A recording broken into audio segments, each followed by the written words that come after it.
played it very, very, very well indeed. No more slices for you. Oh, look at that for judgment. You'll learn.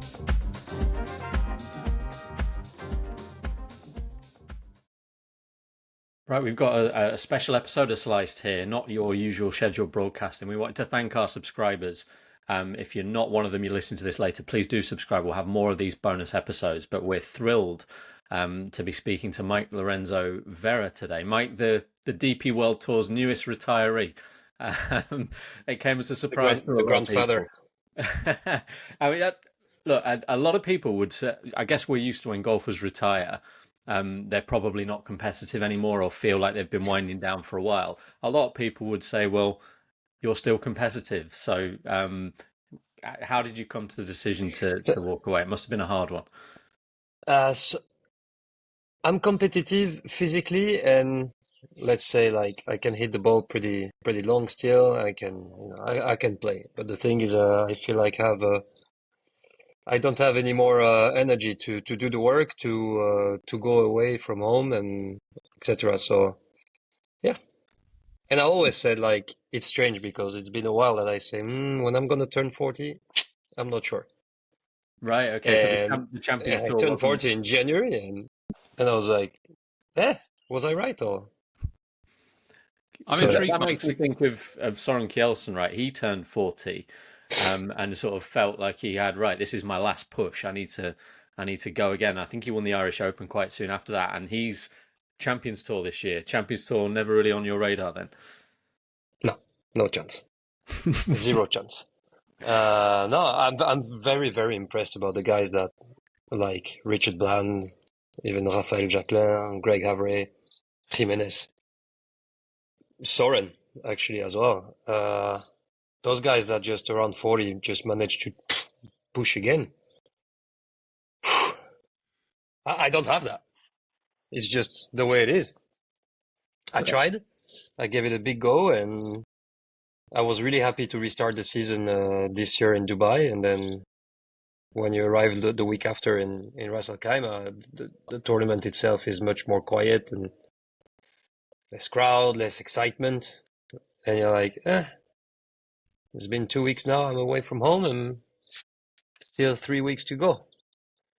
So yeah, even if I played some okay golf there, but I think Dubai was a kind of like a bit fake, like it was so much excitement to come back, and the tournament is just so good, and so it felt like really good. But after when everything comes down, you're like, this is maybe not what I want anymore.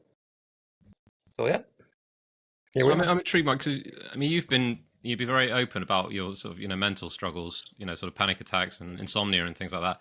How much was that linked to your decision to retire? I mean, how are you doing personally at the moment, or since you came back? Well, not the best, but the thing is, I realized that it's the way you take golf into your life that is important. And I think I got it wrong since the COVID time, because just before COVID, I was in a really good spot in the world ranking. I tried the closes for the Ryder Cup team in November, like a few months before that, and I was just one spot away to enter into the WGC match play, and I didn't have the invite, and blah blah blah, and then COVID struck, and then you're like, Kiradek wanted me to play the PGA Tour, like the team tournament that I was last week, and the Zurich Classic, I couldn't play, and blah blah blah, and then everything started to go really downhill, and then after that,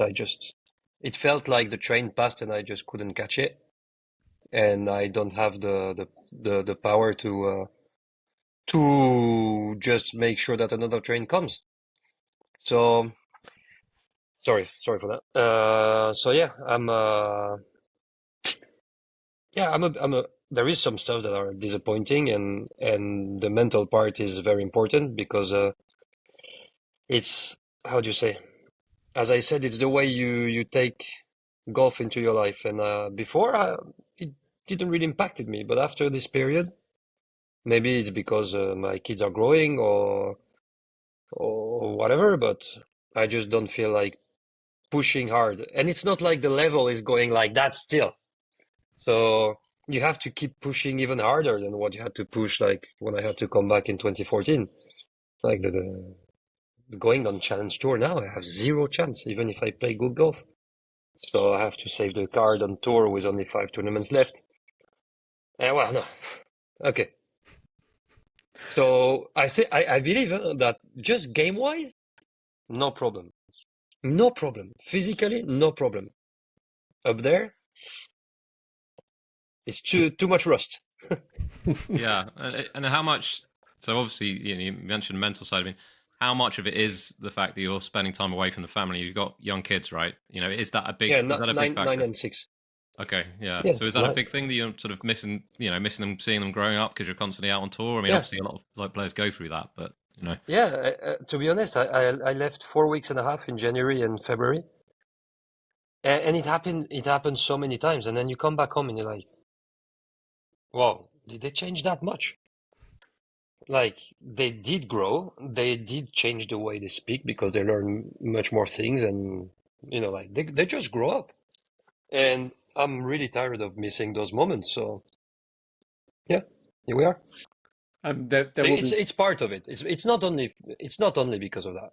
As well as I say, I have a lack of mental strength now and I've been working on it. I mean, I got 2 person with me working on it hard. I tried to push. I tried big time. I worked really well, but I just don't have it. It looks like I was set for 20 years of career and not 21. It's Just nice have that to accept it. It seems really clear in your mind, Mike. Some people, I'm sure, they would retire and have some doubts as to whether they're doing the right thing. But to you, it seems like there's no doubt. Will you miss? Yeah. A lot of people talk about the quote unquote tour family, and the players and the caddies and even the DP World Tour staff. And it sounds like they gave you a lot of support during some difficult years. You'll miss those guys, I'm sure. Yeah, and like so.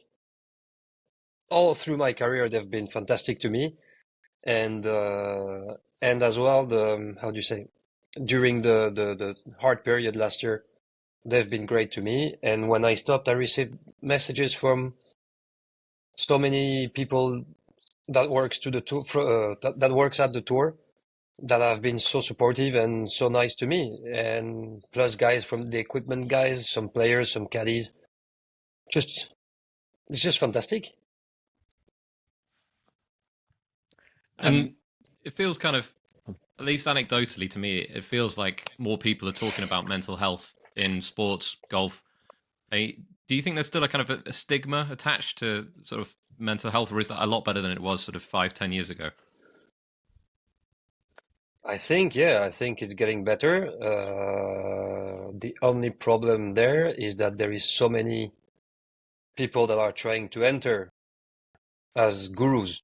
Guru, you say guru, Yeah. instead of like a proper psychologist or proper. Right. There's so many people that see that now into sport, like, whoa, there's money to do now.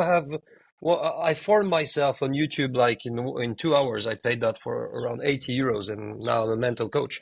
So I'm going to tell them to breathe and think positively. Okay, thank you. So you have to be very careful of these people, but yeah, it's important. Of course, everybody has issues. And to be honest, the guys, though, I can speak only on my side, but like, I have the chance to have a fantastic psychologist. I've been working with her for like 10 years. She's one of the best in the world. She has ridiculous record at Olympics with their sportsmen, ridiculous records. And the tour has a fantastic team as well with Dr. Murray and Dr. Prosser, and those guys are like really proper people that know what they speak about, and they're professionals. This is why I prefer to say, be careful. The new mental coach that comes just has a range access and starts to speak to everybody. Sounds like a good message. When you announced your retirement, Mike, I think you mentioned Tiger Woods, Davis Love, Jose Maria, and Fred Couples, right? So Tiger Woods, Yes. We all understand. I think every golfer of your generation is going to say Tiger Woods was their hero. Talk a little bit about the other three, and the impact they had on you. Presumably, they were the golfers you idolized as players. we're gonna go like downhill in terms of time. So of course Tiger, well, he's the boss. Period. The greatest of all time, in your opinion, or it's hard to say. He's the best that I've seen play.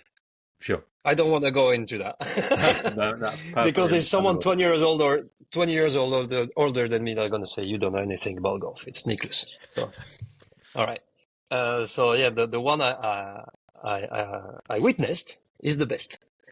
After Olasabal, because he lives, well, because I'm from Biarritz, and he lives near San Sebastian, which is 25 minutes drive. And I grew up hearing about him. We never met. And when I was on tour, I had the chance to play once with him, Irish Open, actually my first Irish Open. And then I had a really hard period of golf in 2013, and I was lost. I just couldn't hit the planet. And a friend of me, Benoit Telleria, knew Olasabal, and he asked him, like, can you just have a round of golf with Mike? And Mr. Olasabal, as generous as he is, just gave me 2 days under the rain. He didn't even play. He played a few holes, but it was raining so much. Basque country, it's green because of the rain. He gave me so much time. He gave me so many lessons, and he explained me so many things. Strangely, the year after I go back on European tour. So, and I remember as well when I was leading in Qatar, or I was somewhere there in Qatar on the Sunday, and he was warming up, and he came to me on the range. He was like, "Mike, that's your time now." And I was like, double master champion comes to me and say it's your time. So, well, I had a chance until 18 where I absolutely hit an horrendous shot in the water. But, you know, he's a guy that is so generous, and he gave me so much time that he's deep in my heart. And so, yeah, he's one of my idols. Plus the chipping master. And I'm a big fan of chipping. So. And after why Freddie Couples and Davis Love III, it's when I was young, I just enjoyed so much their swing that I learned by trying to imitate them. The thing is, I was doing a really wrong combo. I was doing Davis Love swing with the elbow of Fred Couples. So my coach was like, "Stop that!" So yeah, but the mix actually didn't work too bad.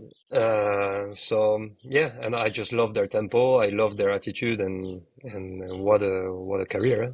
Did you meet either of them, Mike? Fred Couples never. And at my first PGA Championship, I brought my mother there at Bellerive, and I was hitting balls, and she was like, "Mike, you might want to turn."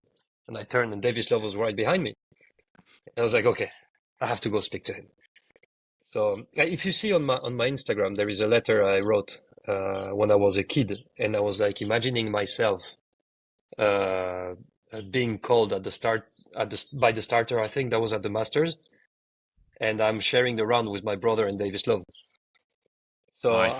It's written really well, like a kid that wrote it. So yeah, those three guys plus Tiger just helped me so much to build a passion around the game. That's fantastic. Talking about your kind of career, your best performances and things. What would you say your best performance is, over the course of your career? And is the one that you you've mentioned Qatar, is the one that you look back on, you think, oh, that one really got away. I should have won that. Oh yeah, if I had one shot to hit, no, I'm lying. There is two shots I would like to play again. Is the second shot on 18 at Qatar. That was a 3-iron downhill with water in front, pin at the back, really tight on the left, and with the grandstand behind. And I thought I had to make 3 to win the tournament, or to even have a chance to make the playoff. And actually a 5 would have made me into the playoff. And it was a 6 guys playoff, instead of like hitting an hybrid into the grandstand. And that was such an easy chip and a putt. So, well, this one is staying a little bit here. And my second shot on 14 in Crans, Montana, when Matt Fitzpatrick wins. Mm-hmm. We both We are leading both, and we both hook it in the trees on the left because it's OB on the right. And Matt hits this kind of like 5-wood hook over the water, like way too hooked into other trees. And I'm like, am I laying up there? Because he's in a bad situation. And I was like, okay, no, I'm going for it. And I hit that kind of like stinger forehand under the branches, dead at the pin, like straight at it. I was planning to bounce it like 30 short into the downslope and release it on. And because the sun was in front, I hear nobody clap. And I see a referee runs behind the green into the trees. And I'm like, no chance. So we check the yardage, yardage is good. So I doubled the hole. We finished the round. I missed the playoff by 1, of course. And then someone from the TV came to me and say, look at what happened. And the ball just landed. There must have been a stone. I don't know. Landed 30 short. Second bounce was middle of the green. Like absolutely skyrocketed. And I was like, no, Oh God. no, not now, no. And that was, and to adding to the story, 3 years before I lost my dad at Crans, Montana. So that was the tournament I wanted to win. And I was like, no, not to me and not now, please. Well, welcome to the game of golf. I think you've answered the question there, Mike. But you've said you're going to walk away at Crum. I think we were curious to know why that tournament. You've kind of answered it. You lost your dad there, and obviously it's a tournament that means a lot to you. Yeah, that's why. And we're right in thinking, Mike, that you're not playing between now and then. That's literally you're stopped, and then there's one more tournament. Yeah. Okay. Well, we're gonna move on to the state of golf, kind of in general, Mike, which is obviously a bit of a grander topic, if you like. But I'm intrigued to know, how you feel, DP World Tour wise, how you feel about the job that Keith did, and also the job that Guy is doing now, and sort of the health of the tour in general. I'm gonna struggle to speak bad about those guys because I know there is a lot of people that are thinking that they have done a shit job. Had the chance to see the evolution of the tour since Keith Bailey arrived. I think that was 2015. Rolex Series came in. We never played for so much money. It was a good timing for me because this is where I was playing well as well. So it's going to be hard to complain. I think that they've done a fantastic job about, the media team. All the content that they have been creating was so much more fun than the PGA Tour. I mean, so good. Turn it the way you want. Nobody is in front of the media team or the network team of the DP World Tour. They're so good. It's fun. It's good quality. No, I think we have to consider as well. I'm going to speak about it again, but the COVID time, they did what they could. It's hard. They still managed to keep some tournaments. They managed to pay some tournaments for us to keep on playing. They could have said, we have no more money, guys. And like so many business in the world that just closed. No, they kept pushing. Of course, they put themselves in a difficult situation financially. But you cannot compete against the PGA Tour financially anyways. So, no, I think they've done they all are doing a good job. I think that I really believe that if one day we have a proper financial power, it's going to be the main tour, the main world tour. I truly believe. Because we have connections all around the world at the end of the day. We know how to organize in Kenya, in Singapore, in Malaysia, in Korea, everywhere. We can organize tournament everywhere. And nobody can do that. So I believe that if one day someone put €1 billion on it, here we are. Mm-hmm. But as well, nobody's going to put the money if there's not the players. Yeah. That's a question. Welcome to the show. Well, we've asked that before, and Yeah. we spoke to Paul McGinley about it actually, and he was really strong on the fact that people like, he didn't name Scotty Scheffler, but people like Scheffler and Justin Thomas, and they should be in some way compelled to travel more and go to Australia and Japan and wherever else. Firstly, do you agree with that? But also, could you ever see it happening? Comes down to money, right? It comes down to the contract they have with the PGA Tour. They are not forced to play. Why would they go to Australia? It's long, it's far away, you arrive, you're tired. They keep making millions on courses they play since they're 12. Who would move from there? Good luck to make them move. The PGA Tour or another organization needs to put a proper contract and say, okay, you want to be part of golf history? Here we are. We're going to make a proper world tour. And the top 100, they want to play this tour? Boom, you have to play there and there and there and there and there. There's so much money involved that the players are going to have to do it. If you don't want to do it, then go with Mike, do another job. No, at the end of the day, it's business, and if they want to bring the game of golf to the top, they have to create a business where players are under contract. Obviously, the closest thing we've had to that so far then is live golf. Yeah. It sounds like you think they've got some things right, maybe not everything. What's your view on where live is and what it's done to the ecosystem? Yeah, I think live is not going anywhere. I think live is going to keep on growing. And good for them, because it's not like if they put only 10 million euros on it. So they invested so much that I think they have a vision much more long term than what we believe.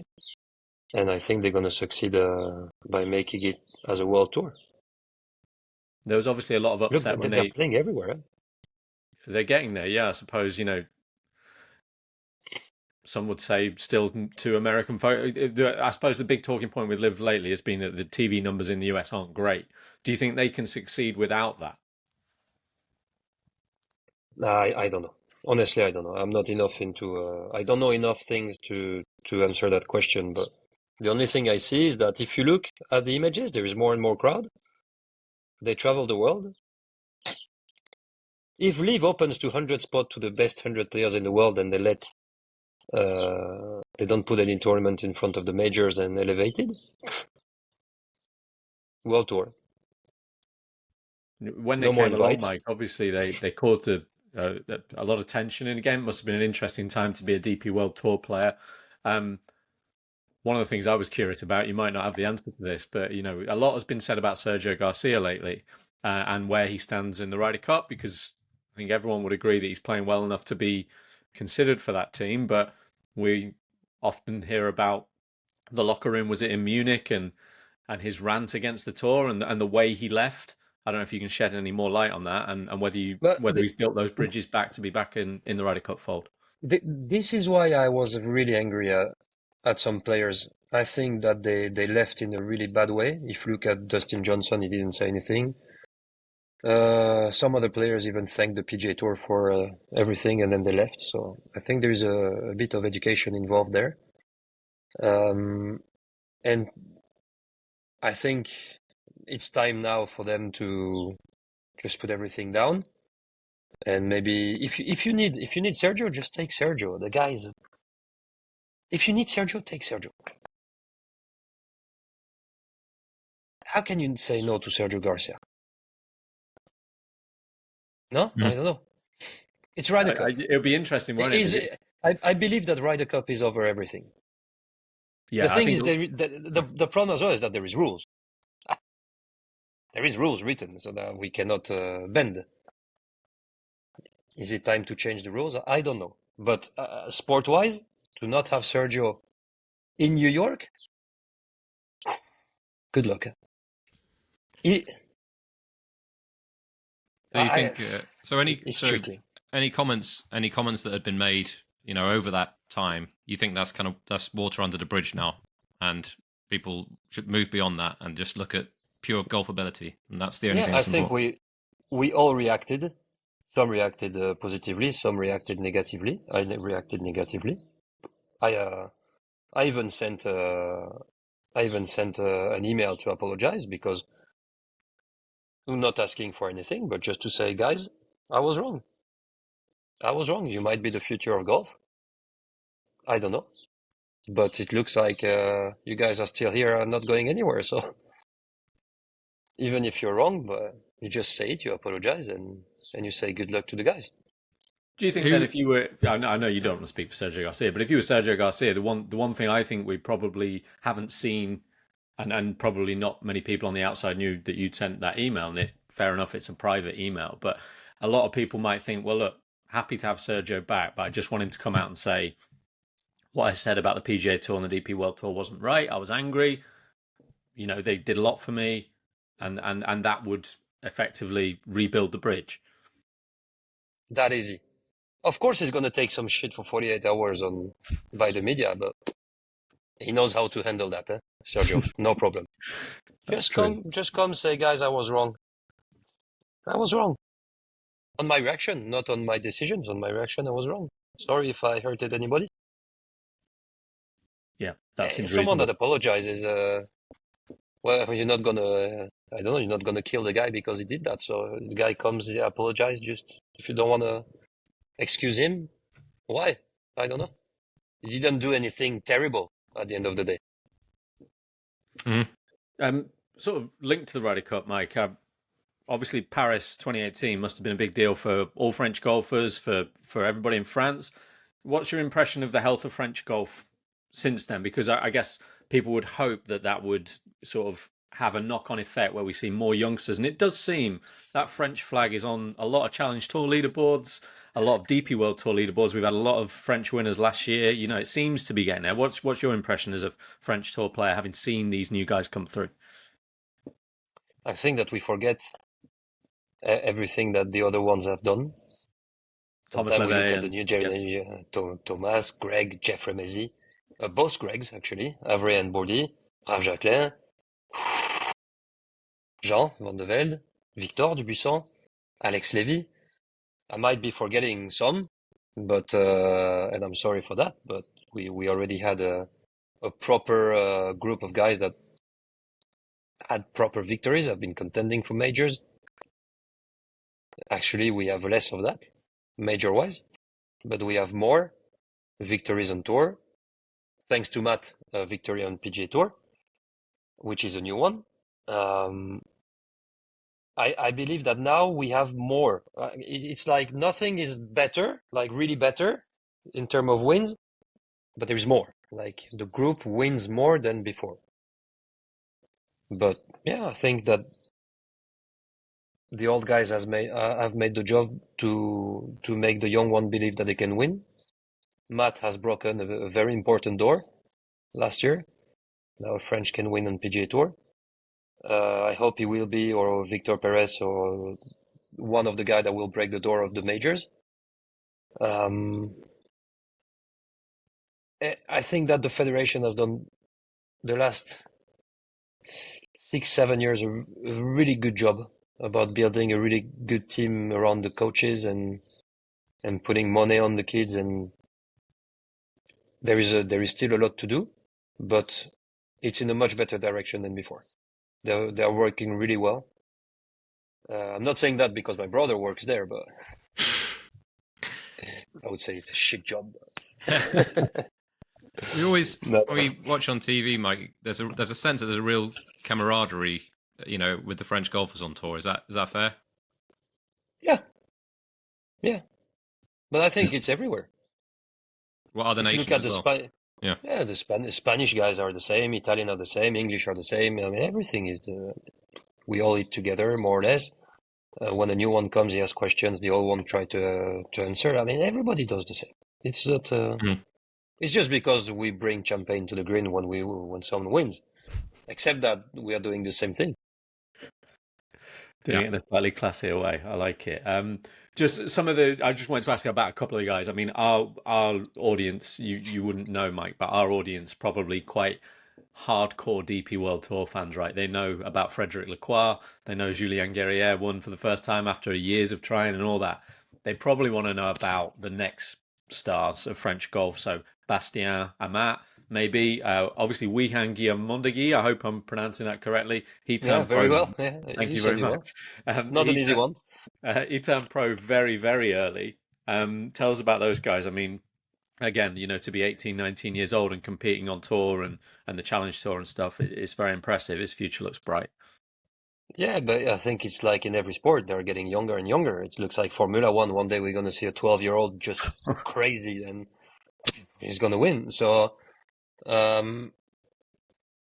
those guys, I think they are very talented. They are still a bit soft, I think. They're still a bit soft. Not used to the hardened reality of tour life, yeah. No. I mean, soft by competitiveness. Maybe not soft, but too nice. Too nice. You're gonna arrive on a tournament with the talent they have. They should just go practice, go make birdies, come back work, go to sleep. And then they're asking a lot. They're like looking. Is he doing this better? Is this driver better? Is this putter better? Just focus, man. You just came from Challenge Tour. You had a good year. Don't change your clubs. Don't change the ball. Go out there and make birdies. Obviously, Just Bastian, be harder. He went to college. I know Victor went to college, didn't he, in New Mexico? But a lot of the French players probably wouldn't have done. Would you like to see more of them go over to college? It seems the sort of tried and tested way, or each to their own? Everybody has its own road. And trust me, when you see where Olasabal has been growing up, you don't need firm greens and fast greens.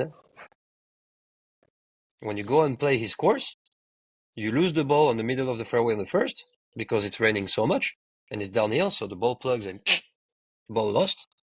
And the guy has been able to win 2 Masters. So I'm not sure that you need to go to US. I'm not sure. It's the way you are inside yourself.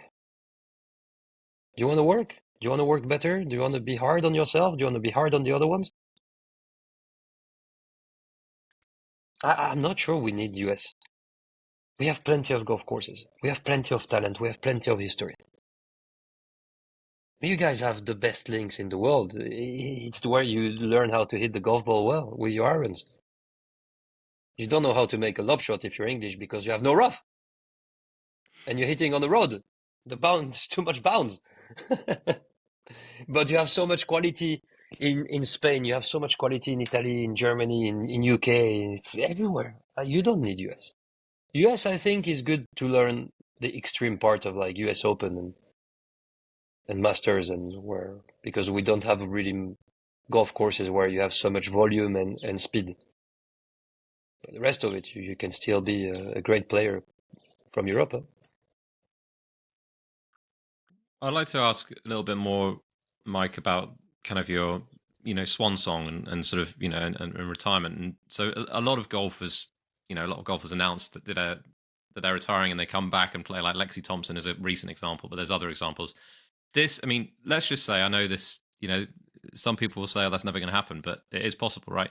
You go out and win at Crans later in the year. Is that still it? Oh, that's it. Even if you win? Oh, yeah. No chance I'm going back there. Okay. Oh, that's good to know. I just, it's no good chance. To have all right. No, it's going to be hard to win in Crans because I'm going to be so drunk all week. It's going to be a party week, and I'm going to work big time the months before, but I'm really going to try to enjoy the moment and to be guys. I never won on tour in 20 years, so if I win this one, it's really that something strange happened. Stranger things have happened. Stranger things have happened in golf. Golf does weird things like that, Well, that would be insane. That would be ridiculously insane. But yeah, I will take it. Well, can I ask you a general question? What, if you can name one thing, what will you miss? What will you miss most about life on the DP World Tour?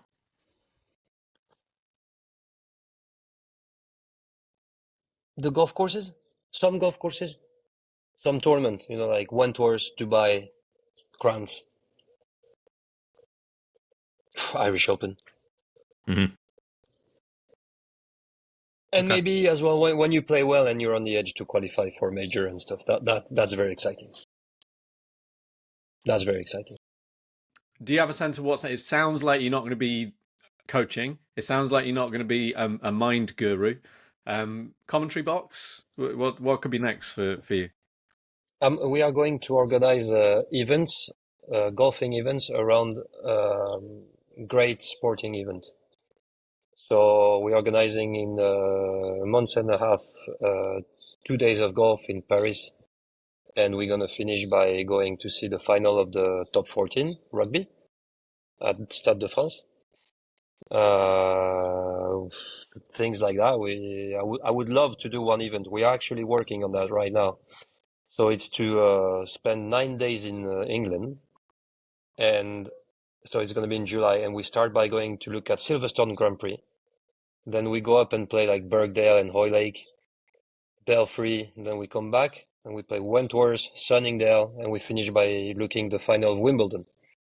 So that's for like six customers, and so we're gonna try to do one event a month. That's the plan. I just enjoy playing golf for fun. I enjoy making people happy, and I enjoy good restaurants. That could work. Not sure how many of those there are around the Belfry, but I'll do some research for you, Mike. There is a nightclub. Tom Hartley brought me once to the car dealer. He brought me once right next to the golf course. There is a fantastic Italian restaurant, but I can't remember the name. So thanks to Tom, I have a good address there. Good. Sounds great. I mean, Sam's already checking the bank balance, I think. Yeah. I know, yeah. Get me on that trip. No. If you could go back, Mike, I know this is sort of a hypothetical question, but if you could go back to your 23-year-old self, you just earned your DP World Tour card. If you could go back and give him advice, what would you say to him? Sit down, Mike. It's gonna be a long talk. I would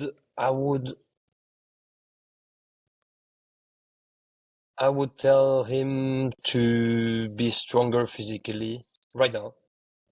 You can play even if the body hurts. I would say to him, take a mental psychologist right now. And yeah, more or less that's that. Those two things. So no like change. I mean, I've read a lot about in your early days that there's quite a lot of partying and stuff. So you wouldn't change that. You'd still enjoy life on tour and no, because with a good psychologist, you see that you might want to party a bit less. Okay, so the psychologist would take care of that. So okay. Yeah. No, the party was good, but it was times where you could party and still play good. Yeah. 17 years ago, man, I wasn't the only one to party. I was about to ask you the biggest some famous ones as well. So I think I know a few, but we'll save you having to name and shame some of them. There's just one more question I had about golf, and I'm sorry, Sam, this is going back a little bit, but before we're going to go on to our little game at the end, which does concern how well you played in the USPGA, but just on the Ryder Cup at Bethpage, you've played there. Do you have a sense of how big that challenge is going to be for Europe? With the crowds in New York, with the golf course, it's a big golf course. Winning away from home in a Ryder Cup has become really difficult for anybody, really. A big challenge? I think golf-wise is going to be less hard than Whistling Straight and stuff, because it's a big golf course. We agree, but the greens are not that severe. They can be fast, they can be hilly, but it's not ridiculously hard. It's just that the course is so long. And, well, yeah, we are not used as Europeans to play golf courses like that, but around the greens, you can do something. I think Europeans can be as good as the Americans around the greens and on the greens. I think the big test is going to be the crowd.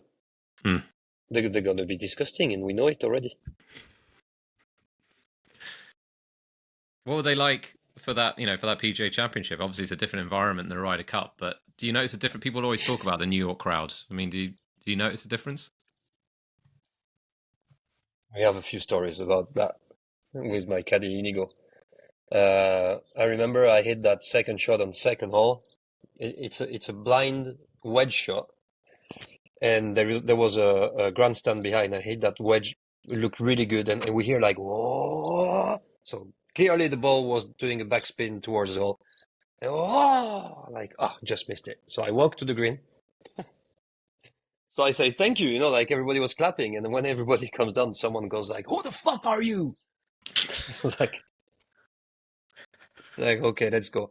And then on the next hole, I was playing with Scott Piercy, and he's hesitating with a club, and there's a woman there like, "Come on, choose your club, come on!"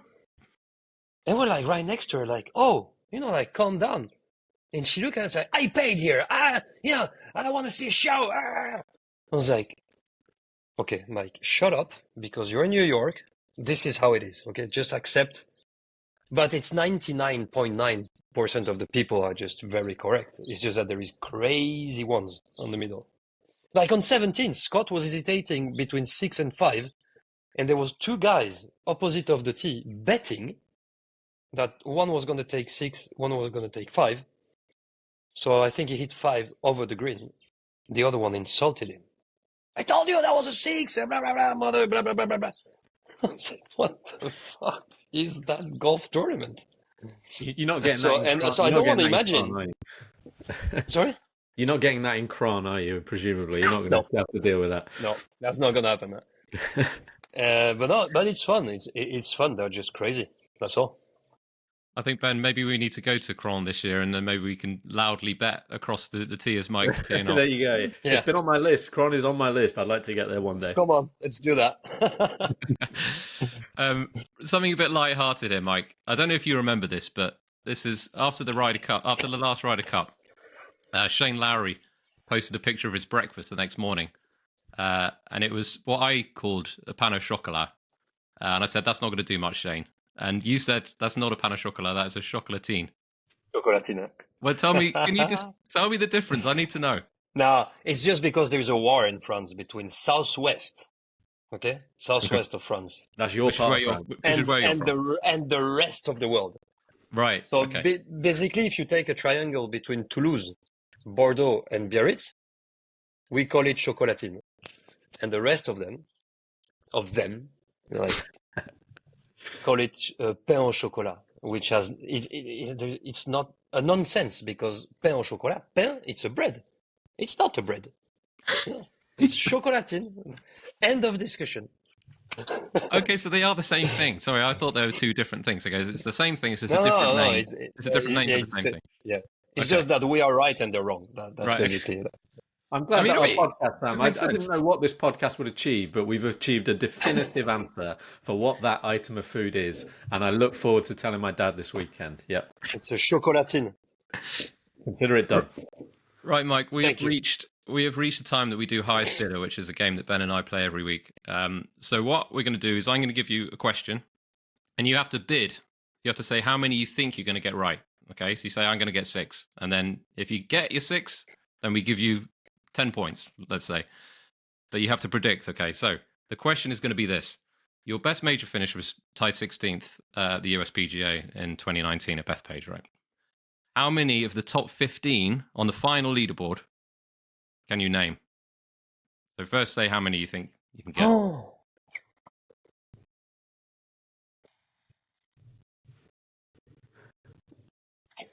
Well, I think I have 2. 2? Yeah, I think I have Brooks, of course, and Matt Fitzpatrick. I'm afraid you've only actually got 1. Really? Really? There's a different Matt. There's a different Matt. Oh, yeah, different Matt, yes. Try a different Matt. Wallace? Yeah. Thank you, guys. No, I'm so bad with that. I saw it was 16. I missed by 1 shot, by 2 shots the Masters. I was like, out of here. I don't care about the rest. I'm out of here. So yeah, sorry, I was really bad with that question. Who else was there? Warner the third? No. No. Shall I list them, Mike? I'll list them for you and also for our listeners. So Brooks, you mentioned who won. Dustin Johnson, Matt Wallace, as we mentioned. Jordan Spieth was there. Patrick Cantlay, A couple of trickier ones: Luke List, Sung Hoon Kang, Eric Van Rooyen. Then you got a few more predictable ones. Shane Lowry was up there. Adam Scott, Gary Woodland, Rory, of course, was there. Matt Kuchar, Chez Reavie. And if you got Jazz, Jane Watterson on, then give yourself a hearty pat on the back. No. Very good. Very sneaky top 20.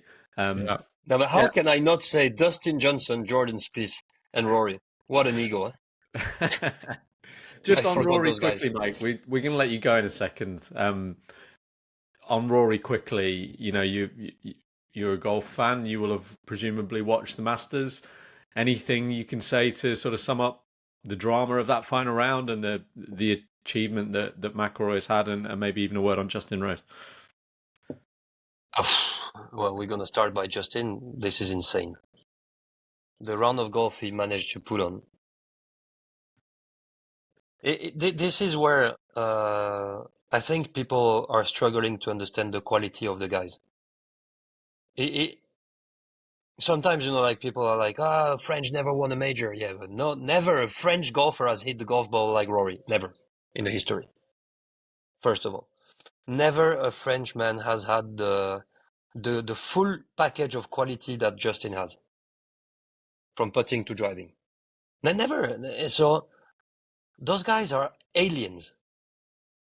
So I was very happy for Rory, and I was like, come on. That was maybe the last shot for Justin. Maybe, hopefully not. The guy is crazy. He's working hard to be fit and fresh, and hopefully he's gonna have more chance, like proper contention chances. I was like, the guy gave everything. He made it on 18. Well, that was a tricky one for him too. I think it's gonna be hard to digest. But for Rory, you don't have to say anything. You only have to look at the reaction. And I wish I'm going to see him one day again, because I really need to ask him about the wedge shot on 13. Because I'm French and I stay on the negative, okay? I looked at it again 2 days ago. I was like, how? I would love to know, not to know what happened in the swing or whatever. I would love to know what he thought. What happened up there? That must be one of the worst shots, even allowing for the situation. For you as a professional golfer to witness someone of his skill do that, it must be one of the worst shots you've seen, right? Well, I know the lie was not that easy, because okay. I think his lie is that if you kind of decelerate it, club face closes a bit and you hit a long left, and then you expect Kisbel. Is that Kisbel, the skiing downhill, the downslope of skiing? Yeah. So look, I think he tried to play it, but the guy is so talented. He could have taken that shot, no problem, and everybody would have applauded and say that he's the next Tiger Woods. So I think the lie was really tricky, much more than what we think. But Rory, the shot on 17, what was it? 190, 5 yards, 8 iron, uphill. Look at it again, and look where the flag is pointing. It's not windy, but there is a little bit of air into. Tell me, who on the planet hits that golf shot? There must be 3 or 4 guys. So that was the one for you, Mike. So because I look at the one, I'm not a very good golfer, but I look at the one at 15, and I'm like, that seemed outrageous to me. But you think 17 is the? I think there is the shot on 7. I think the best thing that happened for him was to double bogey the first. Then he was in the chase again. Yeah, You're in the chase. Yeah. Now you're in the chase, which is a much easier position. And the shot on 7 is just ridiculous. I think it's better than 15. Mm-hmm. It's insane. It's a sliced 9 iron launch angle like that. Almost dunks it on the second bounce. Yeah. There's no room there. There's no room. He almost holds it. I like the fact that you have a similar kind of, your reaction to it is similar to mine, like disbelief, and you're a professional golfer. I just find that quite interesting. Yeah, because those guys can do things that even really good pros cannot do. I can give you one example. Do you know the shot in Mexico that Tiger hit around the tree from the trap? The year after, I went there and I threw 6 balls on the Tuesday. And I look at the shot. I couldn't even get to like 40 meters of the green. The guy almost hauled the shot with 2 clubs less, bending the ball more to the right. Altitude, temperature. It's impossible to turn the ball. And the guy turns the ball with a 9-iron to 140 meters, 50 yards. And he's pin high. Why we don't have majors in France? Because nobody can do that. Nicely summed up. I think that's a great way to finish, isn't it? I enjoyed that. Yeah, segment. sorry, I'm passionate about this game. No, and even more about those crazy guys that can just do incredible things with a golf ball.